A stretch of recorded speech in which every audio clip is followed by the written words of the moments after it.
Assalamualaikum warahmatullahi wabarakatuh. Dalam hadis riwayat Tirmidzi disebutkan, kita diperintahkan untuk bangun malam, tentunya sholat. Kenapa?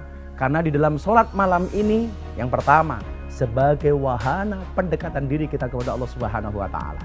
Bahkan ketika kita bangun malam, di sepertiga malam, itu merupakan jalan tol untuk kita menuju kepada Allah. Maka wahana pendekatan kita kepada Allah. Begitu banyak doa yang terkabulkan ketika kita bangun untuk sholat malam. Kemudian yang kedua, kenapa kita harus bangun malam? Sebagai penghapus dosa. Allah akan menghapus dosa-dosa orang yang rajin untuk sholat malam. Dan kemudian yang ketiga, ternyata fungsi dari sholat itu adalah untuk menghilangkan penyakit, untuk menyembuhkan penyakit. Demikian hadis yang diriwayatkan oleh At-Tirmidzi. Sementara dalam hadis lain dikatakan, sesungguhnya setan membuat 3 simpul di malam hari. Dan dia mengatakan kepada orang tidur, tidurlah sepanjang malam. Kenapa? Karena kalau kita tidur sepanjang malam, berarti setan menang. Maka tatkala seorang bangun kemudian dia mengucapkan asma Allah, lepaslah 1 simpul. Kemudian ketika dia bangun lagi dan berwudu, lepaslah simpul yang kedua.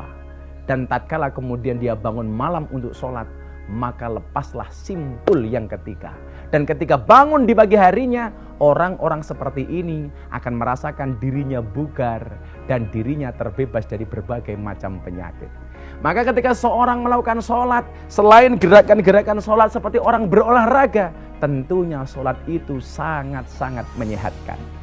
Apakah kemudian sholat jelas bisa menyembuhkan penyakit? Ya, karena di dalam sholat banyak bacaan-bacaan surat dalam Al-Quran. Dan Allah mengatakan, وَنُنَزِّلُ مِنَ الْقُرْآنِ مَا هُوَ شِفَاءٌ وَرَحْمَةٌ لِلْمُؤْمِنِينَ. Bahwa Quran itu menjadi obat bagi orang-orang yang sakit dan rahmat bagi orang-orang Islam. Maka jangan kaget ketika seseorang sholat kemudian sakit yang diderita ternyata bisa disembuhkan dengan gerakan-gerakan sholat itu.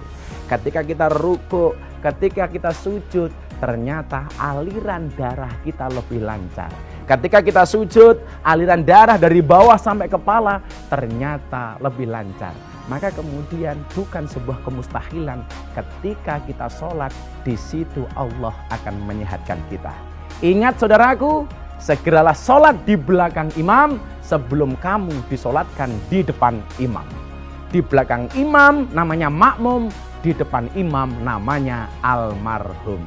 Terima kasih. Assalamualaikum warahmatullahi wabarakatuh.